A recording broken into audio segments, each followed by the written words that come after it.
Does he have a doorbell? I swore he had a doorbell somewhere.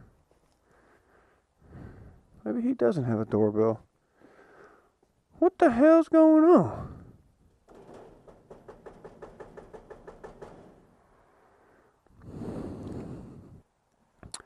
I think it's probably... What's going on, bud? You alright? They got you kind of shackled up a little bit, don't they? Yeah? Your hands are cold too, man. Are you going to be okay hanging out for a little while? I mean, when my brother gets home, I'll talk to him about maybe letting you out for a furrow day or something. Maybe just a night out on the town or something. But, I mean, bro, I mean, you're skin and bones right now. And you're cold. You know what I'm saying? I'm worried for you. I'll talk to him. I'll see if I can't get you out on some daytime or something. Maybe you can go see your girlfriend. You know, does that sound like a good idea? Huh? Maybe that's a good idea. Yeah. All right. All right. You're all caught up over here too, man. I don't know. You're all caught up. All right, man. I wish you good luck, bud. Give me a high five while you're here. High five. Pow! All right. Good job.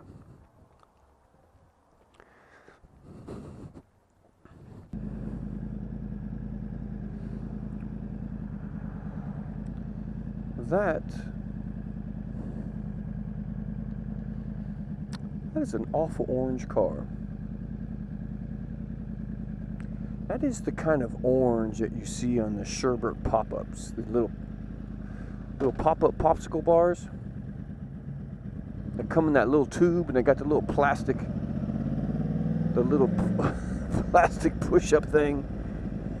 That's the color orange that was.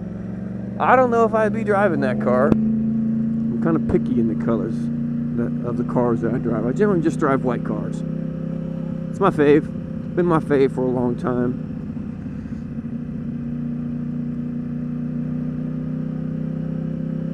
I have owned a red Jeep, and I have owned a black Jeep. Both of those were Wranglers. My first real car, well, my first car that I got in high school was a Skyhawk. And I lowered it, and I took out the back seats, and I put a huge sound system in the back. That was cool. It was just a two-seat rider. Me and one of my boys, and everybody else would ride with either my buddy Steve, or my buddy Heath, or my buddy John. We all had a lot of cars, so when we were going out, getting in trouble, we did that a lot in high school. Actually, we lucked out. We did a lot of dumb things, but we didn't get in trouble. Did a lot of dumb things that could have got us in a lot of trouble. But somehow we got out of it, or we never got caught. Never got caught. I'm not going to talk about the things that we did, but I will tell you this. I'm not too proud of them. Especially with my father being a police officer.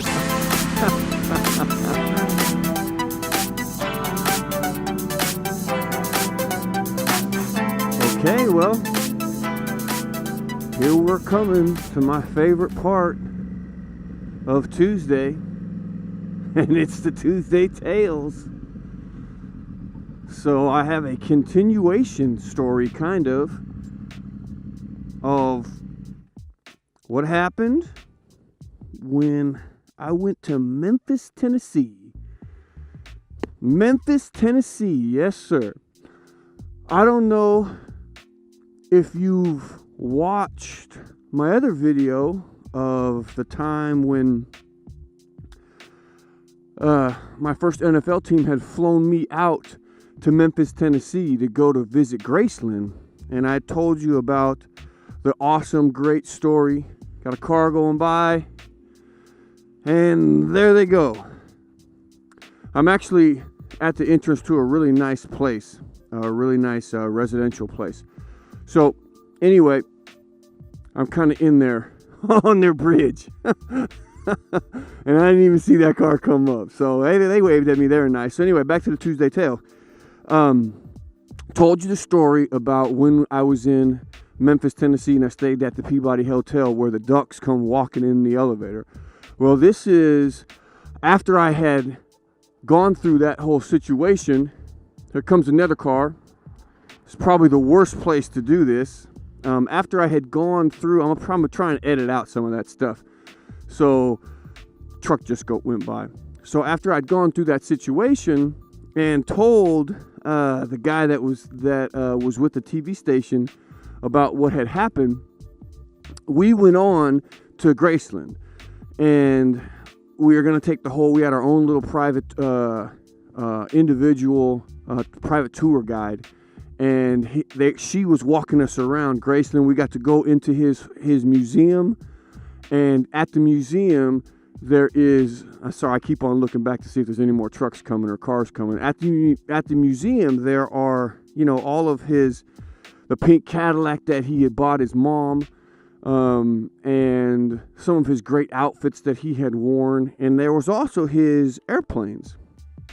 And so you were able to go onto one airplane, and you would go in, you would actually enter the front of the airplane, then walk towards the back of the airplane, and then exit out the back. So it was just kind of a basically one-way deal. So we were standing, and there was a lot of people in line, and we were standing there, and I'm with the TV camera and our tour guide, and I'm with the actual host, and I'm standing there, and finally I'm watching, and the line is really, really long, and finally I tell my guy, the news broadcaster, his name was Jim, I said, hey man, follow me.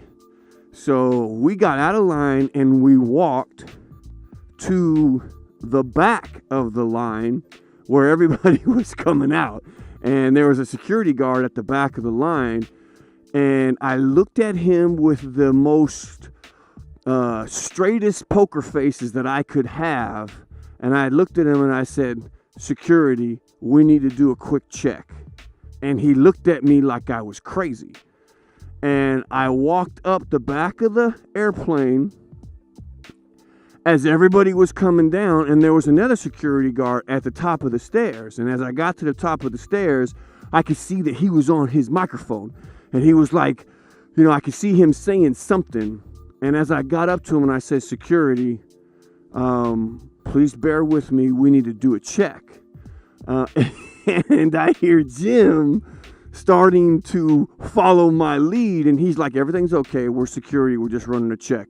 And so we go on to the back of this plane, and both him and I were tall, right? And everybody else is looking at us like we're crazy. There's all these people that were trying to, take a look at Elvis's plane, and we get up, and I'm like, man, relax. We're just security. We're just doing a basic plane check, something that we do every other month, and so we check out the plane as we're going along, and every now and then somebody will look at us crazy. And I'm like, it's okay. I know we're not going the right way, but we're security. Everything's okay. Everything's okay. So we end up we get to check out the plane on our own schedule. And it did not make a lot of people happy.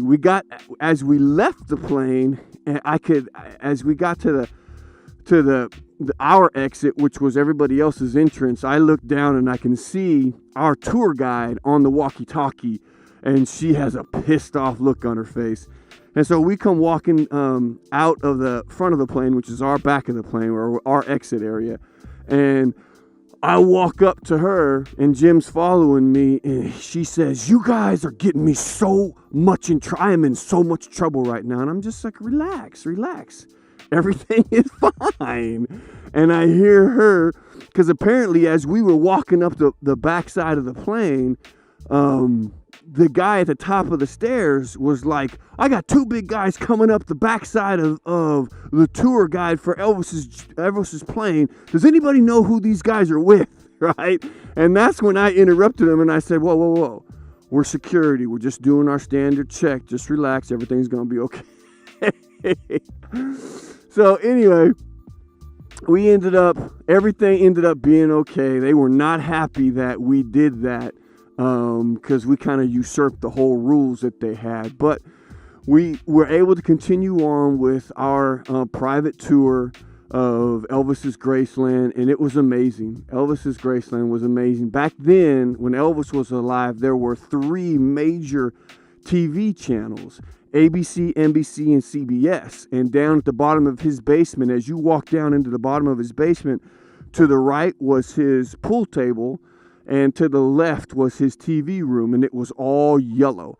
And he had 3 big TVs. You remember, like the big square TVs? He had 3 TVs embedded into the wall of his lower basement, which was his football room, because he was such a big football fan. And so we got to see all that, and we got to see the rest of his house. So anyway, I hope you like that story.